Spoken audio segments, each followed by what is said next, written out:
تو جس شخص کے دل میں آخرت کا غم ہوگا نا، یاد رکھیں اللہ تعالیٰ اس کے دنیا کے تمام انزائٹیز، سوروز، ٹاسک کو نپٹا لیں گے. اللہ کے نبی نے فرمایا. اور ایک اور حدیث سناؤں، کمال کی حدیث ہے.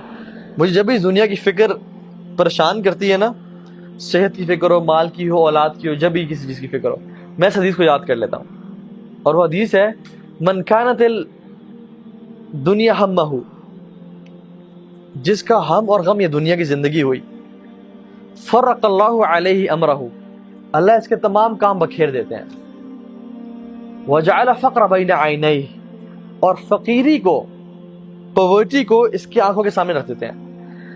all what he fears is poverty، کہ میں غریب نہ ہو جاؤں، میں فقیر نہ ہو جاؤں، میرا یہ گھر مجھ سے چلا نہ جائے، میرا بزنس لاس میں نہ آ جائے، اور میرے سے مال سارا چلا نہ جائے، اور میں سڑک پہ نہ آ جاؤں.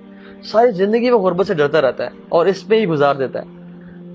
وَلَمْ يَأْتِهِ مِنَ الدُّنْيَا إِلَّا مَا كُتِبَ لَهُ، اور دنیا اس کے پاس اتنی ہی آتی ہے جتنی اس کے لیے پہلے سے لکھی ہوئی تھی. ساری ٹینشنز کے بعد، ساری مشکلوں کے بعد دنیا اتنی آنی جتنی پہلے سے لکھی ہوئی تھی. وَمَنْ كَانَتِ الْآخِرَةُ نِيَتَهُ، اور جس کا فوکس آخرت ہوتی ہے، جمع اللہ علیہ امرہ، اللہ تمام کام اس کے لیے جمع کر دیتے ہیں.